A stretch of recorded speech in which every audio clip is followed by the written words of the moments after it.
신약성경 388면 요한일서 1장 1절로 4절 말씀입니다. 요한일서 1장 1절로 4절 말씀입니다. 우리 넉절을 다 같이 한 목소리로 읽겠습니다. 태초부터 있는 생명의 말씀에 관하여는 우리가 들은 바요 눈으로 본 바요 자세히 보고 우리의 손으로 만진 바라. 이 생명이 나타내신 바 된지라. 이 영원한 생명을 우리가 보았고 증언하여 너희에게 전하노니 이는 아버지와 함께 계시다가 우리에게 나타내신 바 된 이시니라.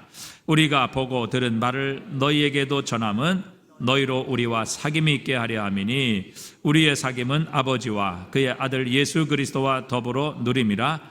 우리가 이것을 쓰면 우리의 기쁨이 충만하게 하려 함이라. 아멘. 우리 이제 이번 주부터 요한 1서의 말씀을 저희들이 함께 살펴보게 되었습니다. 요한 1서의 말씀 거의 우리가 설교를 통해서 사실 잘 우리가 나누지 않는 말씀인데, 그렇기 때문에 요한 1서를 우리가 이제 집중적으로 함께 살펴보려고 합니다. 요한 1서는 요한이 기록한 말씀입니다. 이 요한이 세례 요한과 같은 인물일까요? 다른 인물일까요? 같다. 손 들어보시죠. 이름이 같으니까. 다르다. 손 내리시고. 손 들으시고. 네. 나는 잘 모르겠다. 네. 너무너무 정직하신 분들입니다. 하나님의 복이 함께 하시기를 바랍니다. 네. 오늘 본문 이 요한 1서, 2서, 3서를 기록한 요한은 사도 요한이죠. 세례 요한이 아닙니다. 그리고 이 사도 요한은 우리가 잘 아는 요한복음, 그리고 요한 1, 2, 3서, 우리가 잘 아는 요한 계시록, 이렇게 성경을 복음서를 우리에게 전해 주신 사도입니다. 그런데 이 요한 사도가 사실은 거의 맨 마지막에 이 마지막까지 남아서 우리에게 귀한 복음을 전해준 사도인데, 거의 90이 넘어서 이 요한 1, 2, 3서를 썼다, 이렇게 전해지고 있습니다. 그래서 여기 본문에 보면 자녀들아 이렇게 부르는 단어들이 몇 곳에 나오죠. 그러니까 90이 넘은 노인이 정말 거의 그리스도 예수를 닮아가는 성숙과 또 성장의 끝에 이른 그런 노인이 자녀들을 향해 권면하고 축복하고 은혜를 베푸는 그런 말씀이죠. 사실 이 요한이, 사도 요한이 이 요한 1, 2, 3서 혹은 요한 계시록을 썼을 때는 이 그리스도인들이 많은 핍박을 받던 시대였습니다. 유대인들에게 핍박을 받았고 또 이방인이었던 로마 사람들에게 동시에 핍박을 받던 그런 시대였습니다. 사실 여러 가지 위기와 어려움 속에 있었을 때에 그 성도들을 위로하고 또 어떻게 하면 이 위기와 어려움을 승리할 수 있는가 하는 그 비결을 우리에게 가르치시기 위해 오늘 요한 1, 2, 3서 또 요한 계시록을 우리에게 기록해 주었습니다. 우리 그리스도인들이 세상에서 어려움을 당하는 것, 이건 결코 이상한 일이 아니죠. 반대로 말을 하면 이 세상에 살면서 우리는 아무 어려움도 없다, 반대도 없다, 너무 형통하다, 세상이 정말 좋다, 아무런 갈등도 이 세상과 없다, 이렇게 한다면 정말 그 사람이 하나님 나라에 속한 사람인지, 정말 그 사람이 예수 그리스도의 이름으로 구원을 받은 하나님의 백성인지 이것을 한번 물어보아야 합니다. 왜 그렇습니까? 요한복음 15장 19절에 보니까 이렇게 말씀하십니다. 함께 읽어봅니다. 너희가 세상에 속하였으면 세상이 자기의 것을 사랑할 것이나 너희는 세상에 속한 자가 아니요 도리어 내가 너희를 세상에서 택하였기 때문에 세상이 너희를 미워하느니라. 우리가 세상에 속하였으면 세상과 아무 갈등이 없고 또 이 세상이 우리를 미워하지 않을 것이지만, 그러나 예수님께서 우리를 이 세상에서 선택하셨기 때문에, 그래서 이 세상에 속한 자가 아니기 때문에 이 세상이 우리를 미워하는 것 당연하다, 그렇게 말씀하시죠. 제가 제일 처음에 영국에 갔을 때 참 많은 이렇게 법이 좀 다르더라고요, 우리나라와. 근데 이제 그 중에서 이제 제일 불편한 것 중에 하나가 뭐냐면은, 우리나라는 운전을 하고 자동차를 다닐 때 자동차가 오른쪽으로 다니지 않습니까? 이제 영국은 왼쪽으로 다닙니다. 뭐 일본도 왼쪽으로 다니는지 알고 있는데, 그래서 또 이제 우리나라는 이게 도로가 굉장히 넓죠. 그러나 영국은 뭐 로마 시대부터 그 도로가 만들어졌기 때문에 도로가 거의 뭐 1차선, 2차선 이 정도밖에 되지 않습니다. 그리고 가운데 중앙선도 우리나라는 노란색으로 실선으로 그어져 있지만 이제 그 영국 같은 나라는 하얀색 점선으로 이렇게 찍혀져 있습니다. 그래서 많은 실수를 했어요. 차가 오지 않으면 어느샌가 제가 반대길로 가고 있는 겁니다. 그러다가 저쪽에서 오면 내가 지금 잘못 가고 있구나. 다시 이제 제자리로 돌아온 이런 기억도 있습니다.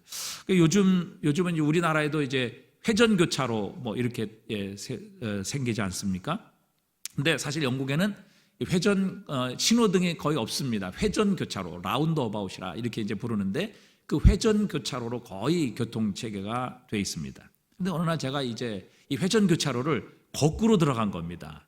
그러니까 이제 얼마나 난리가 났겠습니까? 모든 차가 멈추고 난리가 났습니다. 우리나라 같으면 트렁크를 열고 야구 방망이 가지고 와서 뭐 유리창을 깨뜨리든지 별 난리가 났을 텐데 그래도 그 사람들이 참 신사들이더라고요. 다 멈춰서 제가 빠져나가기까지 끝까지 기다려주는 그런 모습을 보고 참 이 사람들 좀 신사다 뭐 이런 생각을 하기도 했습니다.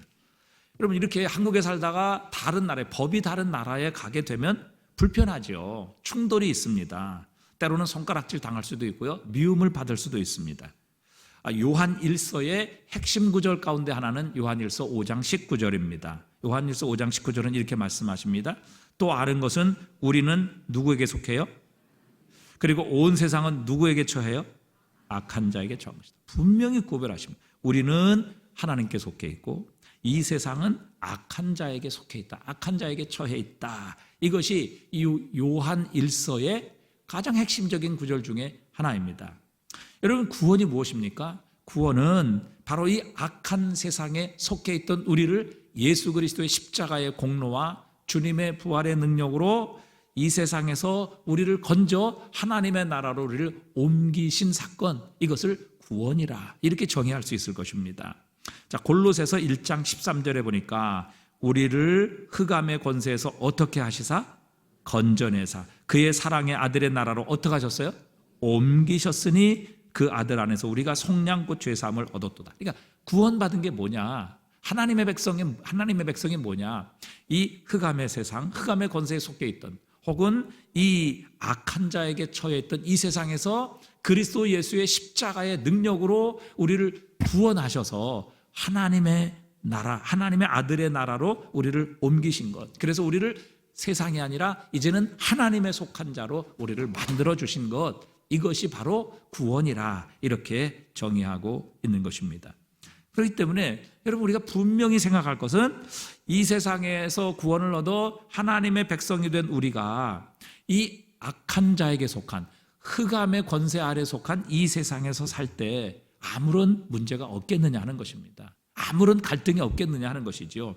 이 세상이 미워하지 아니하겠느냐 하는 것입니다. 그래서 우리가 구원받았다면, 우리가 하나님 나라에 속한 하나님의 백성이 되었다면 반드시 우리의 삶에는 이런 갈등과 핍박, 심지어는 고통과 어려움이 찾아오게 될 것이다 라고 가르치시는 겁니다. 그러니까 우리가 그리스도인이 이 세상에 살며 아무 갈등도 없다, 문제도 없다, 너무 세상에 살기 좋다, 이 사람은요 정말 이 사람이 하나님 나라의 백성인가, 구원받은 백성인가 하는 것을 우리가 한번 점검해 봐야 할 필요가 있다는 것이죠. 우리가 이 땅에서 이 흑암의 권세를 사로잡고 있는 이 세상, 그리고 이 어둠의 공중권세의 악한 자에게 처한 이 세상에서 구원을 받아 하나님의 나라의 백성이 되어서 하나님의 나라의 법칙대로 하나님의 백성의 삶을 살아갈 때는 반드시 갈등과 고난과 문제와 위기가 있을 수밖에 없다는 것을 그리스도인은 전제하고 있는 것입니다.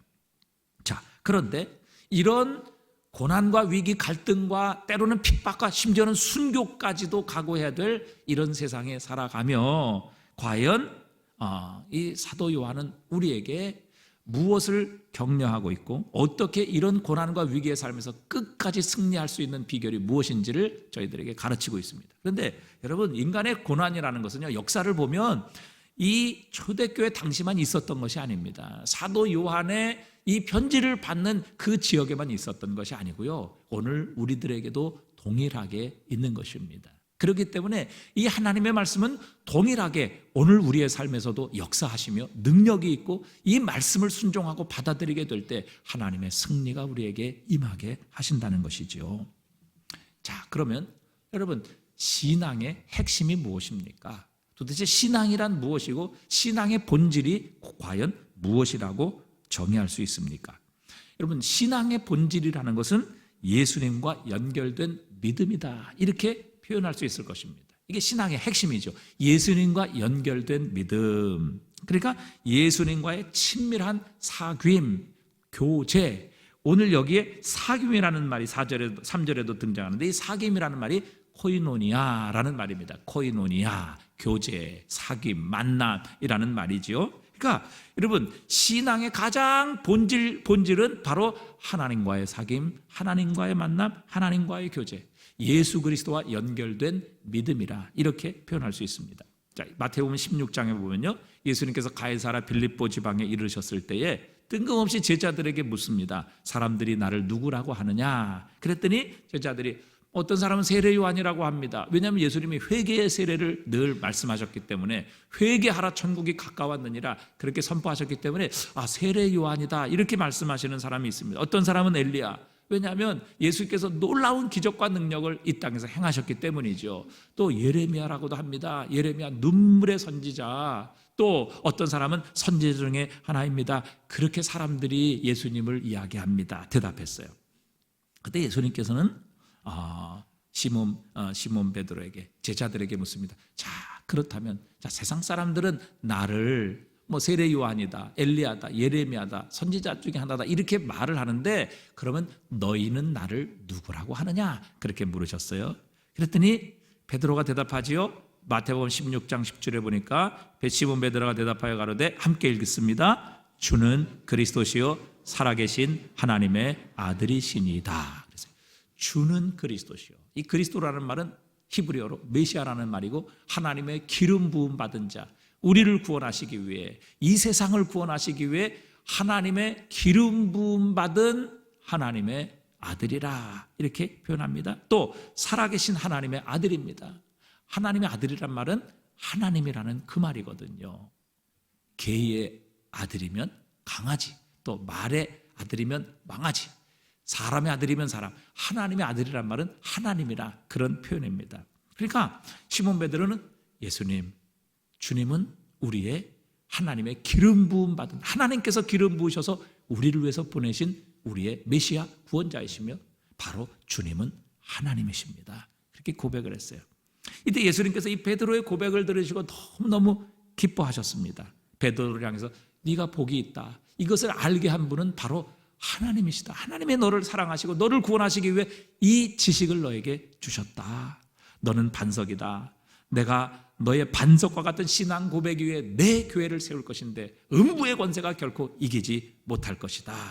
또 영원한 승리를 바로 교회가 얻게 될 것이며, 내가 천국 열쇠를 너에게 줄 것인데 네가 땅에서 열면 하늘에서도 열릴 것이고, 내가 땅에서 닫으면 하늘에서도 닫힐 것이다. 이렇게 약속하십니다. 여러분, 신약을 통틀어, 아니 구약 신구약을 통틀어서 여러분, 주님께서 이렇게 풍성하고 이렇게 많은 축복을 한꺼번에 말씀하신 적이 없어요. 그러니까 얼마나 주님께서 이 베드로의 신앙의 고백을 기뻐하셨으면 이렇게 베드로에게 영원한 승리를 약속하시고 하늘을 열고 닫을 수 있는 이 권세를 우리 주님께서 축복해 주셨겠느냐 하는 것입니다. 그러니까 여러분, 이 베드로의 고백, 즉 예수 그리스도를 하나님의 기름 부음 받은 자, 우리를 위해 하나님이 보내신 메시아, 또 그분이 바로 살아계신 하나님의 아들, 하나님의 심임을 고백했을 때 주님이 너무너무 기뻐하시며 이 베드로를 축복하셨어요. 그래서 여러분, 우리의 신앙의 핵심은 바로 예수 그리스도와 연결되는 믿음이다. 예수 그리스도와 연결되는 것, 그 믿음이 바로 우리의 신앙의 핵심이다. 이렇게 말씀드릴 수 있습니다. 그래서 골로새서 3장 17절에도 보니까요, 또 무엇을 하든지 말에나 일에나 다 누구의 이름으로 해요? 주 예수의 이름으로 하고 또 그를 힘입어 하나님 아버지께 감사하라. 우리의 모든 삶이 예수 그리스도와 연결되라는 거죠. 우리가 말하는 것도 예수님께서 말씀하시는 것처럼, 우리가 일하는 것도 예수님께서 공급하시는 힘을 가지고 공급하는 것처럼, 우리가 봉사하고 섬기는 것도 예수님께서 그를 사랑하시고 그를 섬기는 것처럼, 그렇게 모든 말도 예수 그리스도의 이름으로, 모든 일도 예수 그리스도를 힘입어 하라, 이렇게 가르치고 계시는 겁니다. 그러니까 예수 그리스도와 연결된 믿음, 이게 최고의 믿음이라는 것이지요. 그러니까 예수 그리스도와 연결되지 않는 삶은 사실 우리가 세상과 전혀 구별되지 않습니다. 어떤 신학대학 교수님이 운전 중에 라디오를 틀었어요. 그래서 설교가 나오는데 그 설교를 들으니까 너무 은혜가 되는 겁니다. 얼마나 그분이 말씀을 잘 하시는지, 사랑에 대해서, 또 우리 모두가 화목해야 되고, 우리가 다 평화해야 되고, 우리 자신을 다 양보해야 되고, 그 말씀을 얼마나 잘 전하시는지 이 신학대학 교수님이 큰 은혜를 받았어요. 그래서 설교가 이제 끝났는데, 그 설교 끝나면서 그 방송에서 그러더래요. BBS 불교 방송이었습니다, 이렇게 얘기를 하더라는 거예요. 여러분, 예수 그리스도가 없으면요, 우리가 다른 종교와 세상과 전혀 구별되지 않아요. 여러분, 우리는 예수 그리스도의 십자가의 피로 구원을 받았습니다. 예수 그리스도의 이름을 믿음으로 하나님의 자녀가 되는 권세를 얻었습니다. 우리는 예수 그리스도를 믿음으로 이 세상에서 하나님의 나라로, 또 이 땅의 어둠의 권세에서 하나님의 백성과 하나님의 자녀로 구원함을 얻었습니다.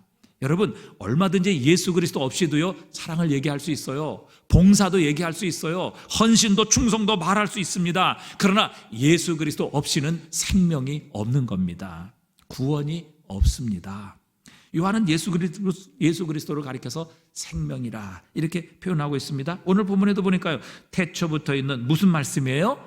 생명의 말씀. 예수 그리스도를 가리켜서 생명의 말씀이라 이렇게 표현합니다. 또 2절에 보니까 이 생명이 나타나신 바 된지라, 이 영원한 생명을 우리가 보았고, 이렇게 표현하고 있습니다. 여러분, 예수 그리스도는 생명입니다. 그래서 예수 그리스도와 연결되지 않는 믿음이라는 것은 생명이 없다는 것입니다. 예수 그리스도와 연결되지 않는 사랑, 예수 그리스도와 연결되지 않는 평화, 예수 그리스도와 연결되지 않는 섬김과 봉사와 충성, 여러분, 거기에는 생명이 없다는 사실입니다. 요한은 예수 그리스도를 가리켜서 생명의 말씀이라 이렇게 표현하고, 또 그가 썼던 요한복음 1장 1절에 보면 태초에 무엇이 계시니라? 말씀이 계시니라. 이 말씀이 우리와 함께 계셨으니 이 말씀은 곧 하나님이시라. 그리고 4절에 보면 그 안에 생명이 있었으니, 무엇이 있었다고요?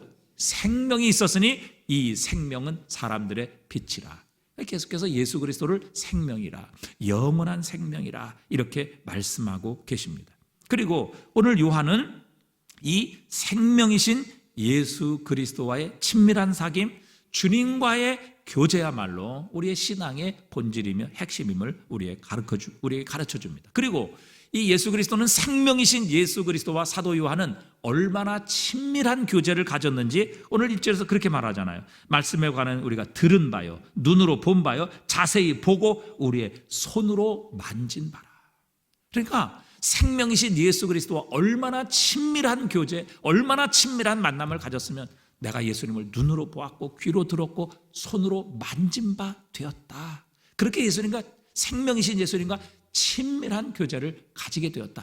그것이 바로 이 세상을 이기는 승리의 비결임을 우리에게 가르쳐주고 있는 것입니다. 여러분, 오늘 본문에서 예수 그리스도를 생명이라고 계속해서 반복해서 표현하고 계시죠. 여러분, 우리가 생명이신 예수 그리스도와 교제를 나누게 될 때에 예수 그리스도의 생명이 우리에게 전달되는 것입니다. 여러분, 이미 요한은 그의 복음서에서 우리에게 이렇게 말씀하셨죠. 요한복음 15장 4절입니다. 한번 같이 읽어봅니다. 요한복음 15장 4절. 내 안에 거하라, 나도 너희 안에 거하리라. 가지가 포도나무에 붙어있지 아니하면 스스로 열매를 맺을 수 없음같이 너희도 내 안에 있지 아니하면 그러하리라. 아멘. 여러분, 우리의 열매는 우리가 스스로 만들어내는 것이 아니다. 애써 노력하고 내가 다른 사람과 구별된 삶을 살고 다른 사람보다 더 열심히 노력해서 열매를 만들어가는 것이 아니다. 그렇게 말씀하십니다. 여러분, 열매를 맺는 생명은 우리 안에 있는 것이 아니라 예수 그리스도 안에 있습니다. 예수 그리스도가 생명이십니다. 그분이 영원한 생명이십니다. 그러기에 그분에게 붙어있는 가지가 될 때 그리스도 예수의 생명, 하나님의 생명, 영원한 생명이 우리에게 전달되고 우리에게 임하게 되는 것입니다.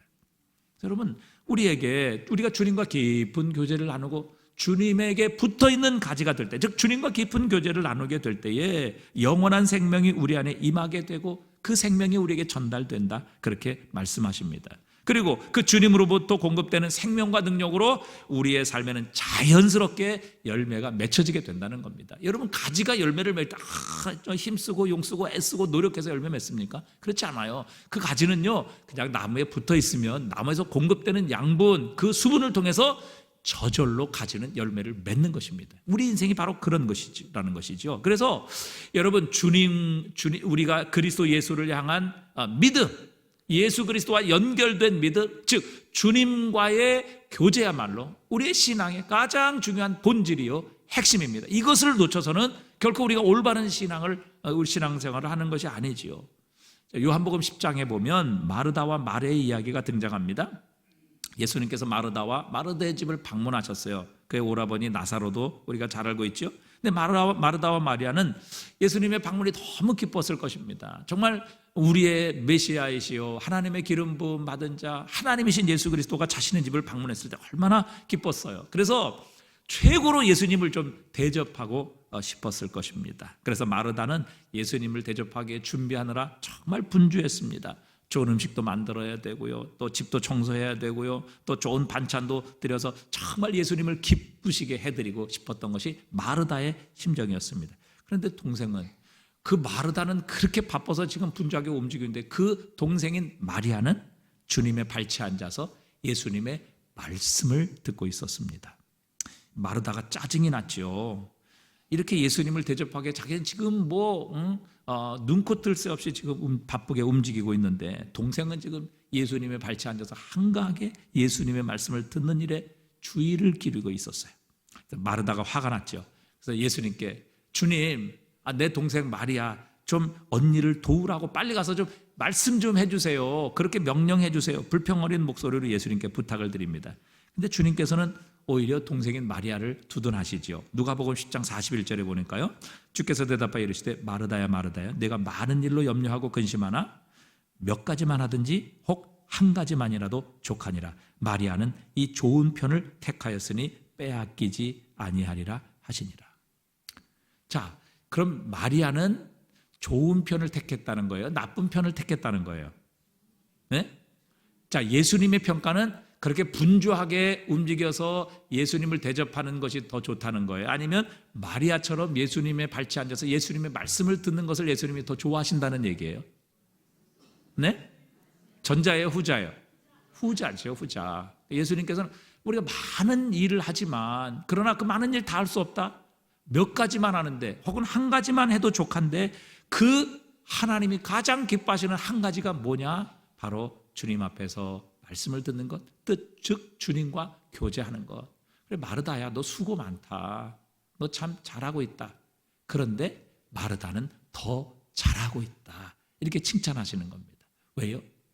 마리아는 예수님과 교제하는 것, 주님의 말씀을 듣는 것, 그래서 주님을 더 알아가는 것, 그것을 자신의 모든 삶의 우선순위로 여겼던 것입니다. 그러나 언니 마르다는 예수님을 잘 대접하기 위해서 열심히 봉사하고 열심히 노력하고 열심히 힘쓰고 애쓰는 이것이 그의 삶의 우선순위였던 것이죠. 그런데 주님께서는 오히려 이 마리아, 동생 마리아를 두둔하시면서 마리아의 선택을 훨씬 더 칭찬하시고 기뻐하셨던 겁니다. 자, 그런데 여러분, 결국 이 마리아는요, 주님과의 깊은 교제를 통해, 또 주님과의 이 놀라운 관계를 통해서 주님 앞에 말씀을 듣고 주님과 교제하고 주님의 뜻을 깨닫는 이 교제를 통해서요, 하나님의 구원의 계획을 깨닫습니다. 그리고 예수 그리스도께서 이 땅에 왜 오셨는지, 그분이 이 땅에서 어떤 일을 행하셔야 될지, 이 마리아는 예수님과의 깊은 교제를 통해서 주님께서 이 땅에 오신 목적도 깨닫게 됩니다. 자, 그래서 요한복음 2장을 넘겨가면, 그러니까 이 마르다와 마리아의 사건 이후에 2장만 넘기면요, 다시 이 마르다와 마리아의 이야기가 또 나오는데요, 요한복음 12장 1절에 보니까 이렇게 말씀하십니다. 6월절 엿새 전에 예수께서 베다니에 이르시니 이곳은 예수께서 죽은 자 가운데 살리신 나사로가 있는 곳이라.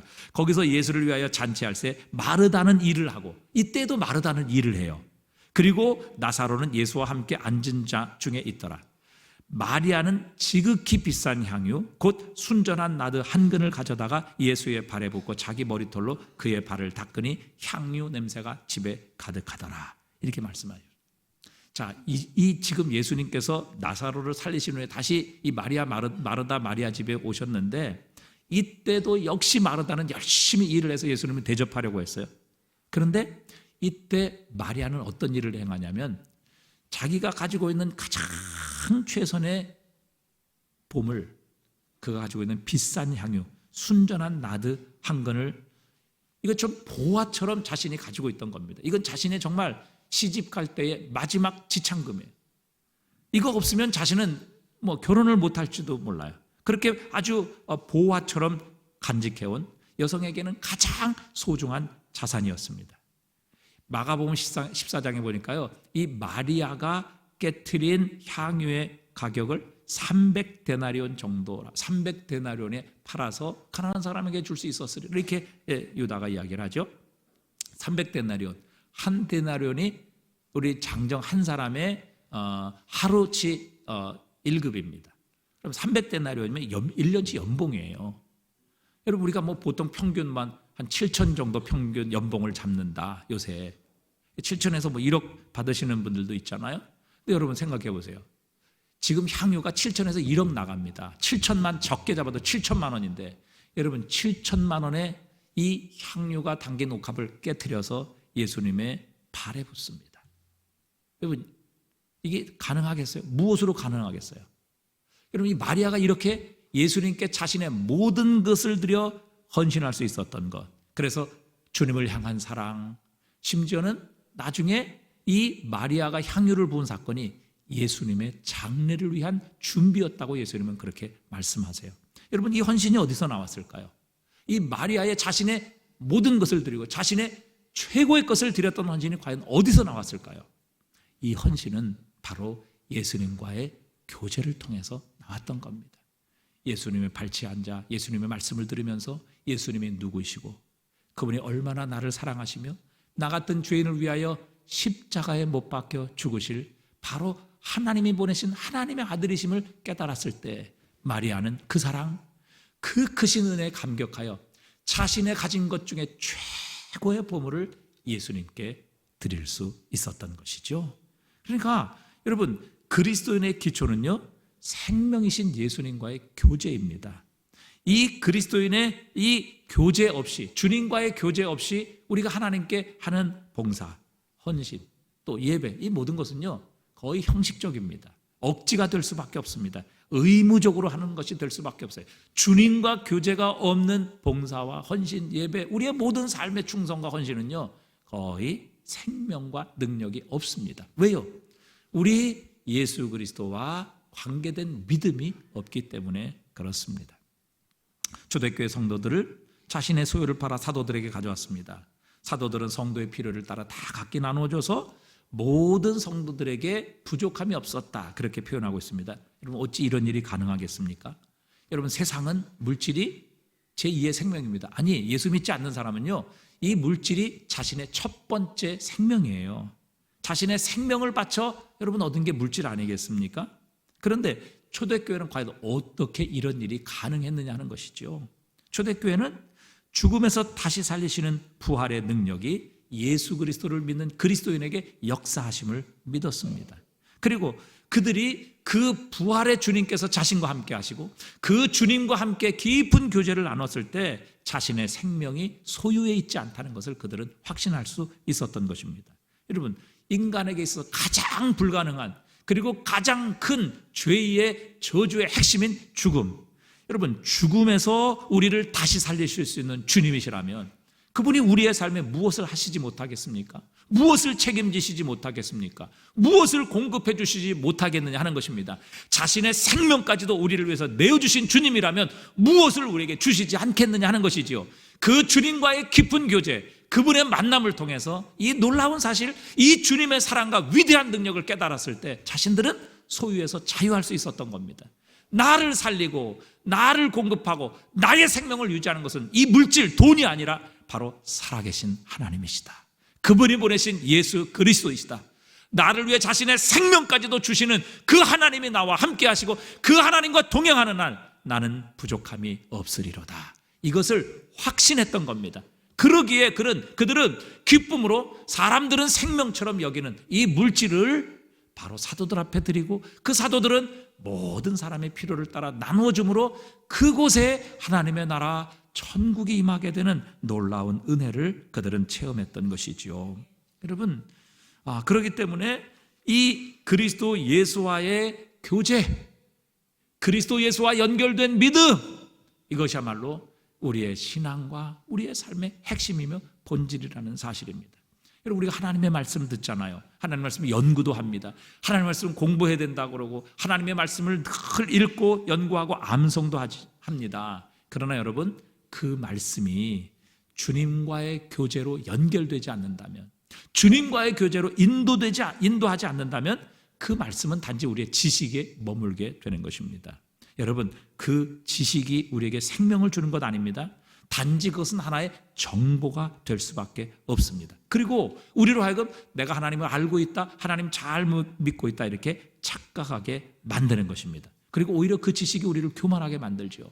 여러분, 오랫동안 신앙생활 하신 분들 훌륭한 분들입니다. 끝까지 믿음을 지킨 분들입니다. 그러나 그분들이 착각하는 게 있어요. 뭐냐면 우리가 하나님에 대해 많이 오래 들었기 때문에 많이 알고 있고 하나님에 대해서 전부 알고 있다, 교회에 대해서 다 알고 있다, 그렇기 때문에 여러분, 그 하나님에 대한 지식, 하나님의 말씀이 자신의 정보로 축적되는 겁니다. 지식으로 남아있는 겁니다. 그래서 하는 일이 뭐냐? 남들 비판하고 그것을 가지고 남들 정죄하는 일에 사용하는 겁니다. 여러분, 하나님의 말씀이 우리 주님과의 교제로 인도할 때 그 말씀이 생명이 있는 겁니다.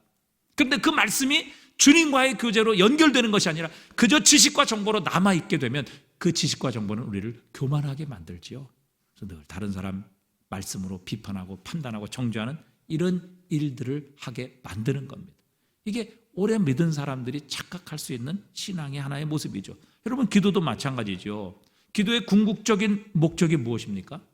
우리의 기도를 들으시는 하나님과의 교제입니다.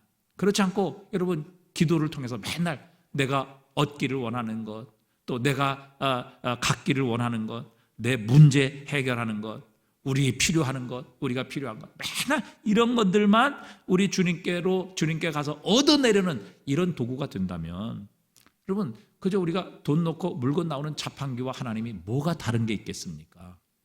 그리고 그 외에는 전혀 주님과 상관하지 아니하고 주님을 찾지도 않는 그런 신앙의 삶이라면 여러분이 기도도 결국에는 뭐예요? 우리가 하나님을 만나는 도구가 아니라 이 기도 자체가 목적이 되는 이런 일이 생기게 되는 것입니다. 마더 테레사가 CNN과 인터뷰를 하면서 앵커가 여러 가지를 물었어요. 왜 이런 사역을 하게 되었는지, 또 이렇게 정말 인도에서 가난한 빈민, 불가촉 천민들, 정말 냄새나고 죽어가는 이 사람들을 위해서 당신이 왜 얼마든지 잘 살 수 있는데 이런 힘들고 고통스러운 일을 합니까? 뭐 이렇게 여러 가지 질문을 하고, 이런 일 때문에 혹시 회의를 느껴본 적은 없습니까? 뭐 이렇게 질문을 여러 가지 했어요. 마더 테레사가 잘 대답을 했고, 이제 마지막 질문으로 이런 질문을 했어요. 당신 요즘 하나님께 어떤 기도를 하십니까? 이렇게 물었어요. 그랬더니 마더 테레사가 이렇게 대답합니다. 저는 다만 들을 뿐입니다. 이렇게 대답을 했어요. 저는 다만 들을 뿐입니다. 우리의 기도는 뭐예요? 늘 하나님께 요구하는 거잖아요. 이거 달라고, 이거 얻고 싶다고, 이거 해결해 달라고, 여러분 다 달라는 거예요. 그런데 마더 테레사가 그렇게 얘기해요. 저는 다만 들을 뿐입니다. 기도하면서 하나님의 말씀을 들을 뿐입니다. 그분의 뜻이 무엇인지 들을 뿐입니다. 그 말이에요. 그러니까 주님과의 기도를 통해서 주님과 깊은 교제를 나누니까 여러분, 주님께서 우리보다 우리의 필요를 더 아시는 분 아니에요? 우리가 구하는 것에, 우리가 구하고 생각하는 것에 능히 넘치도록 하실 분 아니에요? 그것을 교제를 통해 확진하고 체험하고 느끼니까 하나님께 다른 거 구할 게 없는 거예요. 왜? 나보다 나를 더 잘 아시는데, 나를 사랑하셔서 자신의 생명까지도 내어주시는 주님이신데, 아니 나의 필요를 아신다면 그분이 당연히 나의 필요를 채우실 것은 너무도 확실한 것이었기 때문에 기도할 필요가 없었던 거예요. 그저 하나님의 뜻을 듣는 것. 저는 그저 듣습니다. 하나님 무엇을 말씀하시는지, 하나님의 뜻이 무엇인지, 하나님께서 무엇을 원하고 계시는지, 나를 향해 어떤 계획을 가지고 계시는지 그것 듣고 순종하기만 하면 하나님께서 나의 모든 필요 넘치도록 채우시는 분이기에 자신은 하나님께 다른 기도 안 한다는 것이죠. 저는 다만 듣기만 합니다. 그렇게 표현했던 거예요. 여러분, 하나님께서 제일 싫어하는 것 중에 하나가 바로 우상숭배입니다. 1계명, 10계명 1계명이 우상숭배 하지 말라는 거예요. 자, 그런데 이스라엘 백성들이요, 출애굽하면서 금송아지를 만들어서 뭐라고 얘기했냐면 이것이 너희를 애굽에서 인도하여낸 하나님이라 이렇게 얘기를 했다고요. 그러니까 하나님을 금송아지로 그렇게 만들어 버린 것이죠. 여러분, 돼지를 만들어 놓고 이게 조현석이다 그러면 여러분 아무리 이쁘게 돼지 만들었다고 그래도 제가 좋겠습니까? 여러분, 저는 인격을 가진 사람이잖아요. 하나님의 형상을 닮은 사람이잖아요. 근데 저를 갖다가 돼지, 조현석은 돼지다. 여러분, 그 전능하신 하나님, 소위 말해서 계시지 않은 것이 없으신 무소부재하신 하나님, 능력이 한이 없으신 하나님, 하시지 못할 일이 없으신 그 하나님을 자신들이 만든 금 송아지로 만들어 놓고 이게 하나님이다 이렇게 만들었으니 하나님께서 얼마나 화가 나시고 분노하시겠습니까? 근데 여러분, 우상을 섬기는 목적이 뭡니까? 여러분, 우상을 만들어 놓고 과연 이 우상이 원하는 뜻이 무엇인가? 그리고 우상과 친밀한 교제를 나누기 위해서, 그래서 우상과 교제하고 우상의 뜻이 무엇인지 그 뜻대로 살려고 하는 여러분, 그런 사람 보았습니까? 여러분, 우리가 무당 불러서 굿하잖아요. 그 무당 불러서 굿하는 사람이 그 귀신의 뜻이 무엇이고 그 귀신의 뜻대로 순종하고 그 귀신의 뜻대로 살기 위해서 여러분 무당 불러서 굿하는 사람이 있습니까? 아니에요. 어떻게든지 그 귀신을 달래서라도 자기의 뜻을 이루기 위해 그 많은 돈을 들이고 무당 불러서 굿하는 거 아니겠습니까? 여러분, 우상숭배라는 게 그거예요. 그러니까 우리가 하나님도 그렇게 우리가 원하는 것을 이루기 위해서 하나님께 나가는 것이 전부라고 하면 여러분, 하나님도 우리가 우상처럼 섬기는 거예요. 그래서 하나님께서 그것을 싫어하시고 미워하시는 것이죠. 여러분, 하나님은 우리를 사랑하십니다. 그래서 하나님은 우리와 교제하기를 원하세요. 우리를 만나기를 원하세요. 여러분, 예를 들어서 연애를 합니다. 근데 여자가 남자를 참 좋아해요. 그래서 왜 좋아하냐 이렇게 물으니까 맛있는 거 매일 사줘요. 또 직업도 좋아요. 또 돈이 많아요. 여러분, 이렇게 해서 그 남자를 좋아한다고 하면 그게 사랑이에요? 그러면 직장 이름은 어떻게 할 거예요? 맛있는 거 안 사주고 또 맨날 집에서 집밥 해 먹어. 이러면 어떻게 할 거예요? 여러분, 돈 잃어버리면 어떻게 할 거예요? 헤어질 거예요? 사랑 안 해요? 이게 사랑이 아니라는 거죠. 진짜 사랑하면요, 그 사람과 함께 있고 싶습니다. 아무 것이 없어도요, 그 사람의 존재만으로 기쁜 것이지요. 그게 진짜 사랑입니다. 여러분, 주님은 우리를 사랑하시기에 주님은 우리와 교제하기를 원하십니다. 우리를 만나시기를 원해요. 우리와 함께 있기를 원하십니다. 우리가 주님께 붙어 있기를 원하신다고요. 왜? 우리를 주님이 사랑하시기 때문에. 그래서 여러분, 옛날 어른 목사님들은요 그렇게 얘기했어요. 봉사 중에 최고의 봉사는 예배다, 그런 말씀을 하셨어요. 성도들 가운데도 보면요, 이 예배 시간에 설교 시간에 딱 맞춰서 오고요, 축도 딱 끝나면 나가든지 아니면 축도하기 전에 딱 나가버리시는 이런 분들도 있습니다. 도망간다 이렇게 표현할 수도 있을 것 같아요. 그런 분들의 생각 중에 하나는 뭐냐면 설교를 정보로 생각하는 겁니다. 자신이 필요한 것 얻으면 되고요, 이 예배나 설교를 통해서 자신이 만족함을 얻고 자신이 위안을 받으면 목적을 달성하는 것입니다. 때로는 하나님께서 혹시 나를 이거 안 하면 치실까 봐 두렵고 무서워서 자신의 의무만 하면 된다 이렇게 생각합니다. 여러분, 이게 얼마나 자기중심적인 생각입니까? 얼마나 이기적인 마음으로 하나님을 예배하는 사람입니까? 여러분, 예배는 주님과의 교제의 시간입니다. 그래서 주님의 말씀을 듣고 위로부터 내리는 은혜도 받고, 그리고 나의 사랑과 믿음을 찬양을 통해 또 헌금을 통해 기도를 통해 찬송을 통해 하나님께 올려드리는 것, 그래서 하나님으로부터 받고 우리가 하나님께 올려드리는 것, 이게 교제잖아요. 그러니까 예배는 주님과의 교제이며 주님과의 만남입니다. 여러분, 요즘 연주회나 극장 이런 데 가면요, 시간 딱 되면 문 잠그고 안 들여보내줍니다. 중간에 못 들어가요. 왜? 다른 사람 방해된다고. 여러분, 연주회나 여러분 극장도 그래요. 그리고 여러분 하물며 연극이나 영화도 그런데 또 여러분 이게 연주회 같은 데서 감동받으면요 사람들이 그 자리를 바로 안 떠나요. 앵콜 몇 번 하고요. 그 다음에 그 자리에 앉아서 그 감동을 곱씹고 되새기느라고요 그 자리에서 잠시 머물러 있는 이런 사람들 참 많습니다. 여러분 정말 우리가 하나님을 사랑하고 이 예배를 주님과의 교제로 여긴다면 여러분 조금 일찍 와서 내가 만날 그 주님과의 감격과 감동을 기다리며 주님 만나면 얼마나 감격스러울까, 주님께서 말씀을 주시면 내가 얼마나 기쁠까, 그 주님을 사모하고 주님을 만나기 위해 그 설레는 마음으로 여러분 10분 20분 일찍 와서 주님 앞에 무릎을 꿇고 또 기도하고 그 주님을 사모하며 여러분 하나님의 말씀을 펼쳐보고 여러분 그렇게 하나님 앞에 나와야 되는 거예요. 이게 하나님을 사랑하는 사람의 정상적인 표현 아니겠습니까? 예배 꼭 정시에 오고 아니면 예배 설교 시작하면 들어와서 예배 드리고 끝나면 정시에 나가고. 여러분 우리는 하나님과 우리의 관계는 일꾼이나 노예가 아닙니다. 우리는 하나님의 사랑하는 아들, 딸입니다. 종과 아들의 가장 큰 차이가 무엇입니까? 여러분 종과는 상의하지 않아요. 노예와 교제하는 주인은 없습니다. 하지만 아들과 딸과는 교제합니다. 있는 자체가 좋습니다. 상의합니다. 비밀을 알려주고 아버지의 마음을 드러내주는 것이 자녀입니다. 여러분 주님과의 교제도 없이 그저 봉사하고 그저 헌신하고 충성한다고 열심히 노력하고 여러분 이건 하나님이 기뻐하시는 게 아니에요. 우리는 노예가 아니에요. 우리는 종이 아니란 말이죠. 자, 요한복음 15장 15절 우리 한번 같이 읽어볼까요? 이제부터는 너희를 종이라 하지 아니하리니 종은 주인이 하는 것을 알지 못함이라. 너희를 친구라 하였노니 내가 내 아버지께 들은 것을 다 너희에게 알게 하였음이라. 아멘. 여러분 장사도요 잘하는 사람과 못하는 사람은 분명히 구별됩니다. 장사 못하는 사람은 어떤 사람인지 아세요? 물건만 팔려고 합니다. 그럼 그 물건 팔면 끝이에요. 그런데 장사를 잘하는 사람은요 물건을 팔려고 하는 것이 아니라 관계를 맺으려고 합니다.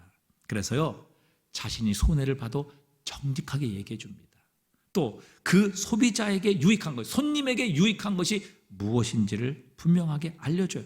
자신이 아니라 그 손님에게 좋은 것을 알려준다고요. 유익한 것을 권합니다. 그렇게 되면 어떻게 돼요? 이 손님이요 주인에게 신뢰의 관계가 생기게 됩니다.